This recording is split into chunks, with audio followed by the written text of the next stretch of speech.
Seigneur est à l'écart, elle est à la merci du loup. Et c'est là que nous devons changer l'attitude. Si tu as pris l'habitude d'être à l'écart, aujourd'hui, nous devons revenir dans le troupeau, enfant de Dieu. Nous devons revenir dans notre assemblée. Jésus a dit, celui qui persévérera jusqu'à la fin sera sauvé. C'est un combat de tous les jours. L'apôtre Paul a dit, j'ai combattu le bon combat de la foi. Enfants de Dieu, lorsque nous sommes encouragés, ce n'est pas quand nous sommes tout seuls. Non, le découragement vient quand on est seul. Mais quand on est ensemble, chacun s'encourage, chacun s'exhorte. Il y a une parole d'encouragement, une parole de consolation, une parole au milieu du peuple de Dieu qui dit, ne t'en fais pas, je suis avec toi. Je suis avec toi. Ne te décourage pas. Mais lorsque nous sommes hors de la bergerie, enfant de Dieu, lorsque nous sommes hors du troupeau, qui va t'encourager dans les moments difficiles, dans les moments de détresse, dans les moments de découragement? Et c'est là que notre adversaire, le diable, va se réjouir. Parce qu'il voit ta mort, il voit ta perte, il voit que tu glisses vers l'enfer. Et il est content parce qu'il désire refroidir le peuple de Dieu. Mais aujourd'hui, le Seigneur nous rappelle à la persévérance et à demeurer ferme. Demeurer ferme dans notre engagement, enfant de Dieu. Ne prenons pas à la légère ce chemin dans lequel nous avons emprunté. Jésus a dit, je suis le chemin, la vérité et la vie. Nul ne vient au Père que par moi. Qu'est sa parole? Il y a beaucoup de ceux qui parlent de Jésus, qui parlent de Dieu, qui parlent de la parole de Dieu, mais ils ne le connaissent pas. Ils ne le connaissent pas. Jésus n'est pas dans leur vie.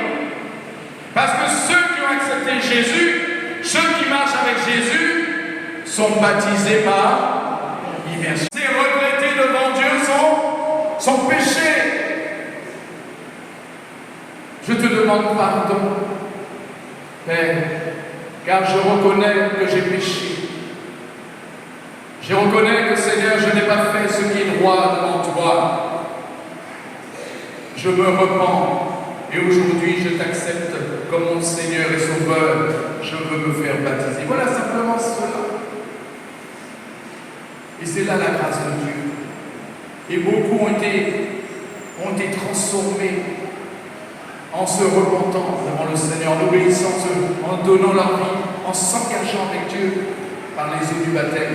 Et la Bible dit que c'est un engagement de bonne conscience. Un engagement de bonne conscience. Et nous voyons qu'au verset 41, ceux qui acceptèrent sa parole furent baptisés. Et en ce jour-là, le nombre des disciples augmenta d'environ 3000 âmes. Verset 42, tous ces disciples-là sont restés chez eux. Hein? Oh, je suis baptisé, je suis sauvé. Je suis baptisé, je n'ai plus à venir à l'église. Je suis baptisé. Oh, maintenant je peux faire tout ce que je veux et puis je demanderai pardon au Seigneur. Non, enfant de Dieu. La Bible dit qu'il persévérait. Il persévérait dans quoi? Dans l'enseignement des apôtres. Aujourd'hui, beaucoup des enfants de Dieu sont perdus. Beaucoup n'ont plus la vie en eux. On sent qu'il n'y a plus la vie en eux parce qu'il n'y a plus de connaissance. Ils n'ont pas de connaissance de Dieu. La Bible dit, mon peuple périt parce qu'il lui manque la connaissance, virgule, parce que tu as rejeté la connaissance. Parce qu'on a rejeté l'exhortation de Dieu. Parce qu'on a rejeté l'obéissance. On a rejeté le pardon de Dieu. On a rejeté. Qu'est-ce qu'on a rejeté? Qu'est-ce que tu as rejeté, enfant de Dieu? Qu'est-ce que nous avons rejeté? Mon peuple périt parce qu'il lui manque la connaissance. Parce qu'on a rejeté l'appel de Dieu. On a rejeté l'amour de Dieu. On a rejeté le sacrifice qui a eu à la croix où Jésus a pris notre place. As-tu oublié que Jésus a tout fait pour toi? Avons-nous oublié que Jésus a pris notre place à la croix? Il a pris nos infirmités, nos péchés. Il a pris nos douleurs, la Bible dit. Il a pris la malédiction qui était sur chacune de nos vies. Son sang a coulé. Le sang de l'agneau a coulé. Le sang du Fils de Dieu a coulé pour le pardon de nos péchés. Oui, nous sommes redevables, enfants de Dieu. On n'a pas le droit de mépriser la grâce de Dieu, cette faveur. On est tellement dans la faveur de Dieu qu'on devient sensible. On veut faire ce qu'on veut aujourd'hui. Beaucoup d'enfants de Dieu veulent faire ce qu'ils veulent. Je viens à l'église quand je veux. Je prie quand je veux. Je lis la parole de Dieu quand je veux. Mais la finalité, enfant de Dieu, est-ce qu'on a vu? Est-ce que tu vois les conséquences? Est-ce que nous voyons les conséquences de nos mauvais choix? Est-ce que nous voyons les conséquences de la colère dans notre cœur, de l'irritation? Est-ce que nous voyons la finalité de ces choses? Quand on refuse de pardonner, quand on refuse d'obéir à Dieu, quand on refuse de se soumettre au Seigneur, quand on refuse de faire la volonté de Dieu, et on dit qu'on a le temps, comme si tu maîtrises tout, comme si nous maîtrisons tout est à nous. Non, c'est Dieu. C'est Dieu qui a le dernier mot, enfant de Dieu.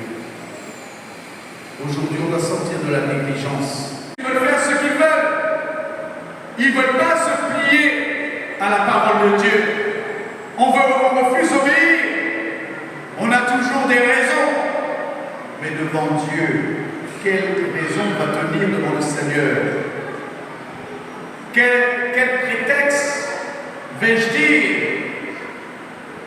Vous voyez que la Bible nous montre que Jésus a dit qu'il n'y a pas de plus grand amour que de donner sa vie pour ses amis.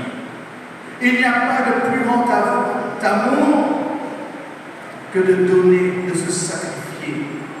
Dans l'amour, il y a toujours une dimension de souffrance, de sacrifice. Ça veut dire que tu vas plus loin que ce que tu avais l'habitude de faire. Dieu veut nous mener plus loin et c'est ça la consécration.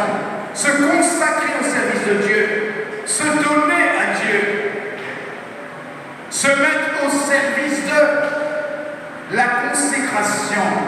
Dieu nous appelle chacun à nous mettre au service de l'autre, à aller plus loin. Mais si tu abandonnes l'assemblée, comment peux-tu être au service de l'autre? Parce qu'il s'agit de la fraternité. Ce n'est pas les gens du dehors, c'est dans l'église, c'est dans notre assemblée. Et c'est là que notre service grandit. C'est là que notre consécration grandit devant le Seigneur. C'est dans cette souffrance. Parce que ce n'est pas facile d'aimer son prochain. Ce n'est pas facile d'aimer son frère et sa sœur. Et ça, je le sais, et vous le savez aussi. Mais c'est là que Dieu se révèle. C'est là que Dieu nous apprend à nous aimer, à nous pardonner, à aller un peu plus loin. C'est là que Dieu met de l'huile dans notre lampe, enfant de Dieu. C'est là que l'huile, l'onction descend. Parce que tu souffres, tu portes les souffrances de Christ en toi. Ce n'est plus moi qui vis, mais c'est Christ qui vit en moi. Et c'est à cela que Dieu nous appelle. Les commandements, la Bible dit que les commandements de Dieu ne sont pas pénibles. C'est possible par la grâce de Dieu. Dieu nous a tout donné. La Bible dit que celui qui est en toi, celui qui est en moi, est plus grand que celui qui est dans le monde. Amen. Et nous n'avons pas reçu un esprit de timidité, mais un esprit de force, d'amour et de sagesse.